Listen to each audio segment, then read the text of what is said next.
Nakatutok ang pamahalaan sa pagpapanumbalik ng auto production sa bansa. Ayon sa Board of Investments, malaki ang posibilidad na maibalik ito sa tulong ng mas magandang incentive package. Narito ang ulat ni George Bandola. Nililigawan muli ng Board of Investments sa mga automakers para ibalik ang kanilang production facilities sa bansa.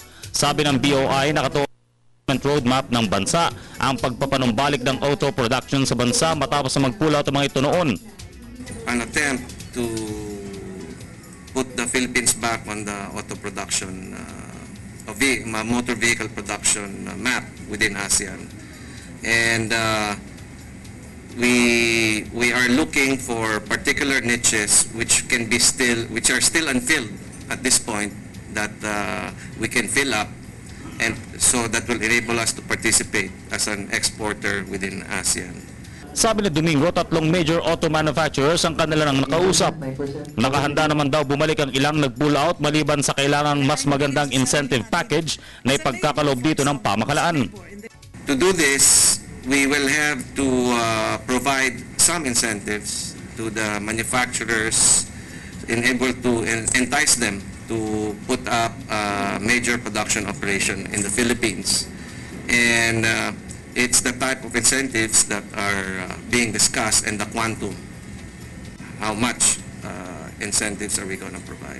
Kung sakasakali, maaaring ilagay sa mga PEZA zones ang auto production. Pero panawagan ng Director General Lilia de Lima, paano makakabalik o mahihikayat ang mga investor na mamuhunan kung pangit naman ang lumalabas sa media? This is our problem. Kaming mga nagpo-promote ng investments is really how to destroy that wrong image. Pakita namin sa kanila na hindi, you're as safe here as you're in Japan, as you're in the US, as you're anywhere else. Yun. So yun ang problema. Kung hindi sila pumunta dito kasi takot sila, paano natin sila makukumbinsi? So all these new countries that are going to, na mga malayo pa naman, so we are telling them, pumunta kayo doon para makita ninyo, hindi naman kami ganyan ka-backward. Na in fact, ikumpara mo sa iba, advanced kami. Pumunta kayo doon. Ganyan ang sinasabi natin.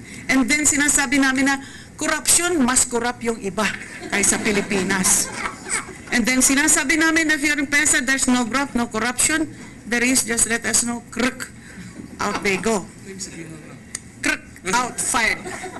Kailan sabi ng Justice Secretary, violation of human rights. I'll quickly add, after due process. Telebisyon ng Bayan, George Bandola.